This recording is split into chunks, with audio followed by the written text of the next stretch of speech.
జీవితంలో ఒక్కసారైనా దర్శించాలనుకునే అద్భుత యాత్ర కైలాస మానస సరోవర యాత్ర. పూర్తి వివరాల కోసం సంప్రదించండి Shri Gayatri tours and travels. నమస్తే, వెల్కమ్ టు అవర్ ఛానల్. నేను పద్మిని. ప్రస్తుతంతో పాటు ప్రముఖ ఆధ్యాత్మికవేత్త, ప్రముఖ న్యూమరాలజిస్ట్, లక్ష్మీ నరసింహస్వామి ఉపాసకురాలు శ్రీమతి స్రవంతి గారు మనతో పాటు ఉన్నారు. మాట్లాడదాం అక్క. నమస్తే అక్క. నమస్తే పద్మిని. ముందుగా మీకు రాఖీ పౌర్ణమి శుభాకాంక్షలు అక్క. ఎప్పుడు శుభాకాంక్షలు ఫస్ట్ నువ్వే చెప్పేస్తావు, నేనేమో మీకు కూడా సరే సరే, రీటేక్. ఇప్పుడు మీరు చెప్పండి, మీకు కూడా. రాఖీ పౌర్ణమి శుభాకాంక్షలు. థ్యాంక్ యూ అక్క, మీకు కూడా. రాఖీ పౌర్ణమి, శ్రావణ పౌర్ణమికి ఉండేటటువంటి వైశిష్ట్యం అన్ని పౌర్ణమిలో ఒకెత్త. కార్తీక పౌర్ణమి ఓకే, దానికి ఇంకో స్పెషల్ వైబ్ ఉంటుంది, స్పెషల్ ప్లేస్ ఉంటుంది హార్ట్ లో కార్తీక పౌర్ణమికి. అదర్ దాన్ కార్తీక పౌర్ణమి, ఈ శ్రావణ పౌర్ణమి గురించి మాట్లాడుకుంటే జంధ్యాల పౌర్ణమిగా, గాయత్రి జయంతిగా, హయగ్రీవ జయంతిగా, రాఖీ పౌర్ణమిగా, అయ్య బాబోయ్ ఎన్ని వైశిష్ట్యాలు కలిగినటువంటి రోజు. అందున ఈసారి 9వ తారీఖు శనివారం వస్తోంది. మీరు యాజ్ అ న్యూమరాలజిస్ట్ ఎన్నో సందర్భాల్లో చెప్పారు 9 ఇస్ అంటే పూర్ణం నంబర్, అంటే ఒక కంప్లీట్ చేసే నంబర్ అని చెప్తుంటారు. పౌర్ణమి రోజు వస్తుంది, ఏమైనా వైశిష్ట్యం ఉంటుందా మీ 9 నెంబర్ కంప్లీట్ నెంబర్ అని అనుకుంటున్నాం కదా, అట్లాగే కార్మిక్ కంప్లీషన్ కూడా ఉంటుంది. అంటే ఏమన్నా మనం పూర్వజన్మలో ఏమైనా మిస్టేక్స్ చేస్తే గనక వాటన్నిటికీ ఒక సరైన ఆన్సర్ దొరకాలి మనకి అని అనుకున్నప్పుడు, లేదా వాటి నెగటివ్ ఎనర్జీ అంతా కూడా మన మీద పడకుండా ఇంక నుంచి మంచి జరగాలి అని అనుకున్నప్పుడు 9 నెంబర్ రోజు మనం ఏదైనా పూజ చేసుకుంటే చాలా మంచిది అనమాట. 9th కానీ 18th కానీ 27th కానీ మీరు ఏదైనా పూజ చేసుకోవాలి. ఏదైనా అంటే మనకి పూర్వజన్మ పాపం కానివ్వండి, లేకపోతే ఈ జన్మలో కూడా ఆ రోజు నేను కోపంలో చాలా అలా చేశాను, అలా చేసి ఉండకూడదు, అలా మాట్లాడి ఉండకూడదు అని చెప్పి మనం ఎన్నో సందర్భాల్లో అనుకుంటూ ఉంటాము. అలా ఏమన్నా మీ జీవితంలో ఉంటే గనక భగవంతుడికి కానివ్వు, యూనివర్స్కి కానివ్వు సారీ చెప్పడము, అలాగే మళ్ళీ కొత్త స్టార్ట్ అనేది కావాలి మనకి. ఈ సంవత్సరం ఇట్లా ఉంది కదా, నెక్స్ట్ ఇయర్ ఈ టైంకి మేము ఈ రేంజ్లో ఉండాలి అని అనుకోవడం అనేది చాలా మంచి పద్ధతి, మంచి రోజు అని అనుకోవచ్చు. వన్ ఆఫ్ ద అంటే మేనిఫెస్టేషన్ స్టైల్ ఇది కూడా కదా, సారీ చెప్పడం అనుకోవచ్చు, కావాలి అని. మేనిఫెస్టేషన్ ఇప్పుడు మనం సంకల్పం చెప్తాము, ఆయుర ఆరోగ్య ఐశ్వర్య అభివృద్ధి రస్తు అని అంటాం, అది మేనిఫెస్టేషనే కదా, అవునా కాదా? కాబట్టి ప్రతిదీ కూడా మనం మేనిఫెస్ట్ చేసుకున్నట్టే. అయితే ఒక్కొక్కసారి మనకి మనసులో ఏదైనా బయట ఎవరికి కూడా చెప్పలేని బాధ అనేది ఉండొచ్చు.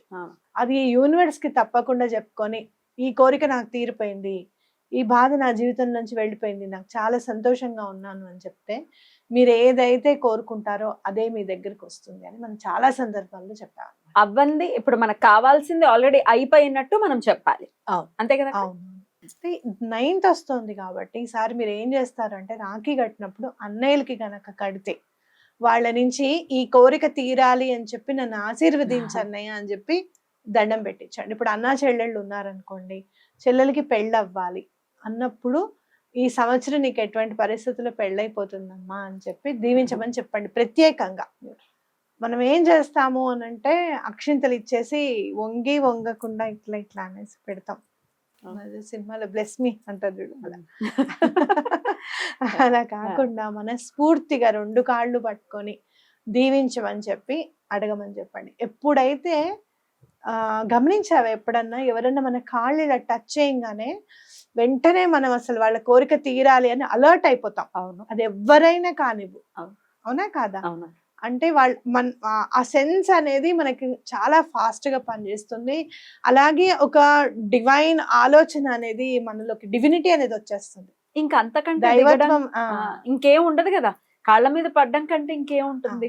ఎందుకన్నా మరి అంటే మనం అక్కడ టచ్ చేయగానే ఆ సెన్స్ అలా ఉంటుందేమో. ఎవరైనా కాళ్ళ మీద దండం పెట్టంగానే అసలు కోపం అంతా కూడా మర్చిపోతాం. అట్లాగే దైవత్వం అనేది మన మనసులోకి వస్తుంది. ఎగ్జాక్ట్లీ, బ్యూటిఫుల్ అక్క. అండ్ మనం చేసేటటువంటి ఆ ఉపాసన ఏదైతే ఉందో బొటన్ వేల్లో ఉంటుంది, కాలి బొటన్ వేల్లో ఉంటుంది అన్నట్టు. అందుకే దాన్ని ముట్టుకోకండి, ముట్టుకుంటే పవర్ డెఫినెట్ గా ట్రాన్స్ఫర్ అవుతుంది. అవును, what do you say about it? తప్పకుండా. అయితే ఆ పాజిటివ్ ఎనర్జీ అనేది అన్నగారి నుంచి తప్పకుండా చెల్లెలకి రావాలి. అట్లాగే మీరు ఒకవేళ పెద్ద అమ్మాయి అనుకోండి, ఫర్ సపోజ్ తమ్ముడు ఉన్నాడు, ఆ అబ్బాయిని దండం పెట్టమని చెప్పండి.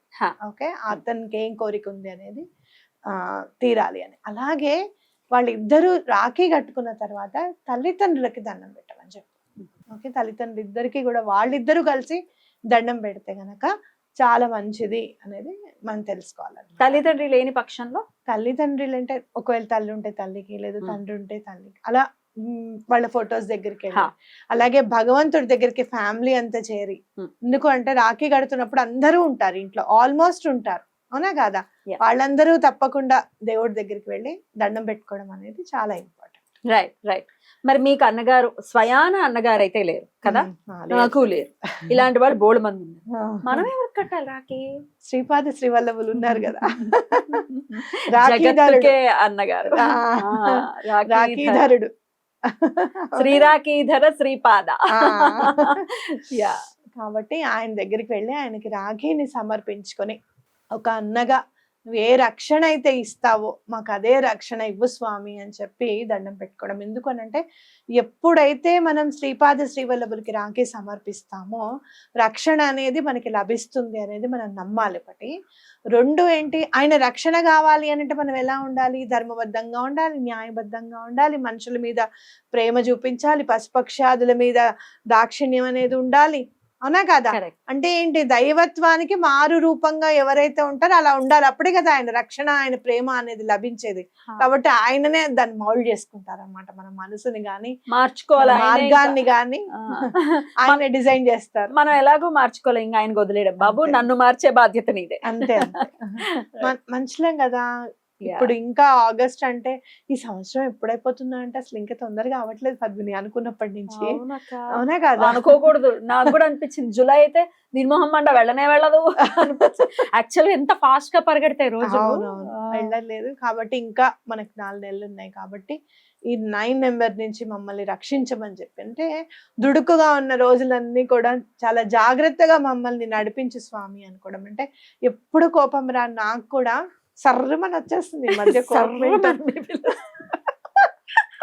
చాలా అసలు నేను ఎవరిని ఏం అనను, అలాంటిది వెంటనే కోపం వచ్చేస్తుంది అనమాట. సో అలాంటివన్నీ కూడా మనకి తగ్గాలి అని చెప్పి మనం దండం పెట్టుకోవాలి. అక్క 9 అనేది అంత డివైన్ నంబర్ అయినప్పుడు, ఈ ఇయర్ 9 తో కూడి ఉన్నప్పుడు ఎందుకని ఈ కాంట్రడిక్షన్ ఏంటి? మంచి జరగాలి కదా, ఎందుకని కోపతాపాలు పెరిగాయి, ప్రకృతి బీభత్సాలు పెరిగాయి, ఏమిటిది? అన్సర్టైన్ అయిపోయింది లైఫ్. 9 number karmic completion. ఎక్కడున్నా ఏం చేసినా ఎలాంటిదైనా సరే ఇగో కంప్లీట్ అని చెప్పిస్తాడు అనమాట.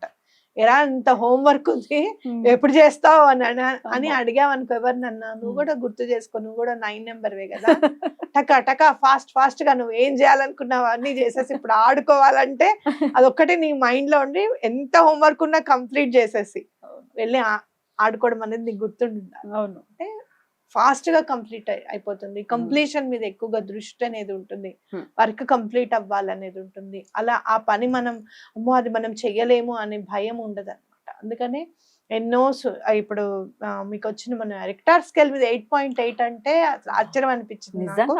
చెన్నైలో ఎలా వచ్చిందో అలా వచ్చింది. కాబట్టి ఆ పిల్లలందరూ కూడా, మా చిన్నది అమ్మ 8.8 అంటే చాలా ఎక్కువ అని చెప్పి నాకు మెసేజ్ పెట్టింది.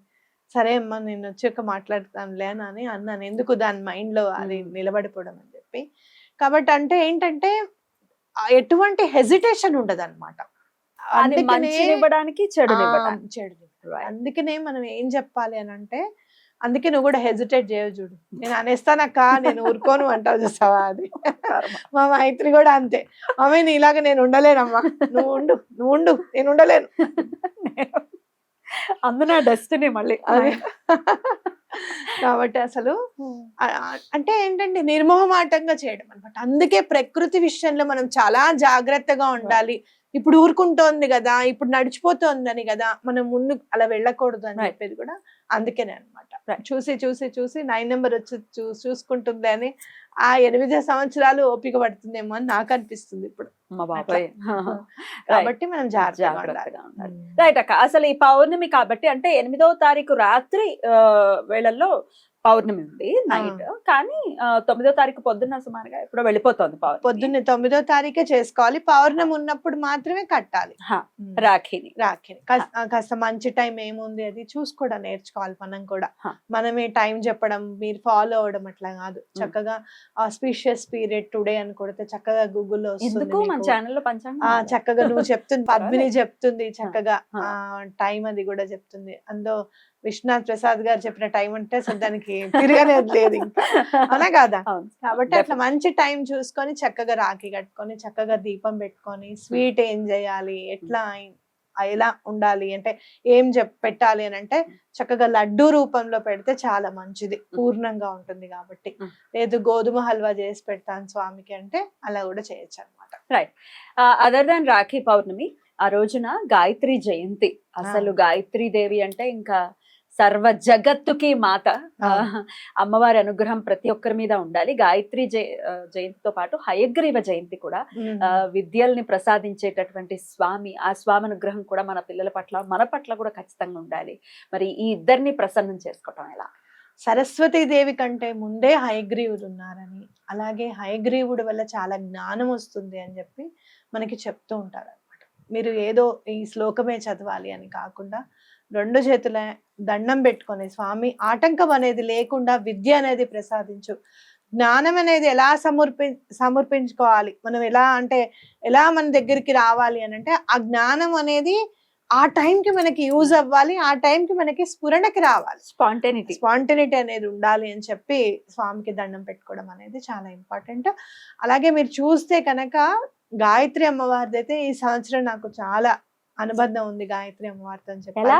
ఎందుకంటే నేను కడుపుతూ ఉన్న వాళ్ళకి కంచు ప్లేట్ ఉంటుంది కదా, ఆ కంచు ప్లేట్ మీద గాయత్రి మంత్రం రాయించి చెక్కించి ఇస్తున్నాను అనమాట. చాలా మంది ప్రాబ్లం ఫేస్ చేస్తున్నారు. కంచు ఇస్ వెరీ కాస్ట్లీ. ప్లేట్ సంపాదించాం, అది కూడా తక్కువలో ఇచ్చే వాళ్ళ దగ్గర తీసుకొని అది 5 సార్లు రాయాలన్నమాట గాయత్రి మంత్రం. ప్లేసెస్ ఉంటాయి ఎక్కడ రాయాలి ఆ ప్లేట్లు అనేది రాసేసి అది వాటర్ నింపి పెడితే గనక అది ఖచ్చితంగా ఆ వాటర్ తాగితే సేఫ్ ప్రెగ్నెన్సీ అనేది ఉంటుంది. వాళ్ళైతే చాలా ఇబ్బంది పడ్డారు. అంటే ఆల్మోస్ట్ స్టిచెస్ వేశారు యూట్రస్ లూజ్ ఉంది. స్టిచెస్ వేసినప్పుడు వాళ్ళు చాలా భయపడుతూ చేస్తే ఏం పర్వాలేదమ్మా నేను ఇస్తాను అని చెప్పి ఇద్దరికి ఇచ్చాను. ఇద్దరికి చక్కగా అమ్మాయిలు పుట్టారు. గాయత్రి దేవులే. నాకు చాలా ఈ సంవత్సరం నాకు చాలా మంచిగా అనిపించింది అనమాట. అయితే మరి అవి ఒకవేళ ఎవరైనా కావాలి అనుకుంటే తప్పకుండా ఇస్తాను, తప్పకుండా ఇస్తాను. ఒకవేళ వాటర్ ఏం లేదు, వాటర్ పోసేసుకొని కంచం నిండా ఒక 1 hour అయిన తర్వాత వాటర్ తాగడం అనమాట. ప్రెగ్నెన్సీ వచ్చిన తర్వాత ఒకవేళ ప్రెగ్నెన్సీ రావడం కోసం ఈ వాటర్ ఏమైనా యూజ్ అవుతుంది? రావడం కోసం కాదు, ఇది వచ్చిన తర్వాత సేఫ్ ప్రెగ్నెన్సీ కోసం అని చెప్పడం జరిగింది. రావడం కోసం మనకి సౌందర్యలారీలో ఉన్నాయి, ఇంకా చాలా మనం చెప్తాను నేను తప్పకుండా చెప్తాను. కావాలి అనుకున్న వాళ్ళు ఖచ్చితంగా కాంటాక్ట్ చేయొచ్చు. రైట్ అక్క, చాలా బ్యూటిఫుల్ గా ఎక్స్ప్లెయిన్ చేశారు హయగ్రీవుడి గురించి కూడా. అంటే ఏ తెలిస్తే అది డెఫినెట్ గా హయగ్రీవుని ఒకసారి దండం పెట్టుకోవటం. అవును, అసలు హయగ్రీవుడు ఎవరు, అసలు ఆ గుర్రం రూపంలో ఎందుకు ఉంటుంది, ఆయన అంటే విష్ణుమూర్తి కంటే కూడా ఎందుకు పవర్ఫుల్, ఆ విష్ణుమూర్తి వస్తారు కదా మీరు. అలాగే లలితా సహస్రనామాల్లో హయగ్రీవుడు అగస్త్యుల వారికి చెప్పారు. లలితా సహస్రనామాలు ఆయన చెప్తేనే మనకు తెలిసింది. హయగ్రీవుల వారు చెప్తూ ఉంటే అగస్త్య మహాముని వింటుంటేనే మనకు తెలిసింది అనమాట. అంటే హయగ్రీవుడు అగస్త్యుడికే ఎందుకు చెప్పారు, ఇవన్నీ కూడా మనం ఒక్కొక్కటి తెలుసుకుంటూ ఉంటే గనక ఓహో అందుక ఇవన్నీ మీరు ఖచ్చితంగా గుర్తుపెట్టుకోండి. ఇవన్నీ చూస్తూ ఉంటే మన జీవితంలో ఏదైనా తప్పు ఉంది, లేదు అంటే కనుక ఏదైనా కష్టం ఉంది, ఆ టైంలో మనం ఎలా నడవాలి, ఏ ఆలోచన చేయాలి అనేది వెంటనే స్ఫురణకు వస్తుంది చదివితే వింటే.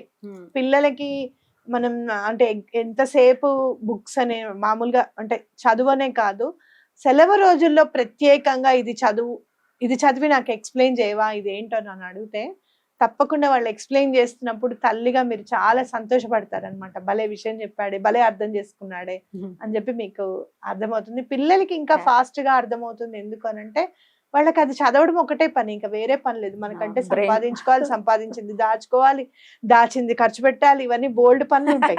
వాళ్ళకి అలాంటివి లేవు కదా. మనం వండింది తినడం, ఆడుకోవడము, కష్టపడి చదువుకోవడం, ఇంతకు మించి వేరే పని ఏముంటుంది. కాబట్టి అలా బుక్స్ చదవడం అనేది చాలా అంటే అర్థం అయ్యేటట్టుగా వాళ్ళకి చెప్పి ఆ పని చేస్తే చాలా బాగుంటుంది. అద్భుతం అక్క. చాలా మంచి రోజు, చాలా వైశిష్ట్యం కలిగినటువంటి రోజు. ఈ రోజున ప్రతి ఒక్కరూ కూడా వారి వారి విధి విధానాలని బట్టి వినియోగించుకుని గాయత్రీదేవి అనుగ్రహం మీ పట్ల, ప్రేక్షకుల పట్ల, మా పట్ల, అందరి పట్ల ఉండాలని మనస్ఫూర్తిగా కోరుకుంటూ కృతజ్ఞతలక్క. నమస్తే. నమస్తే.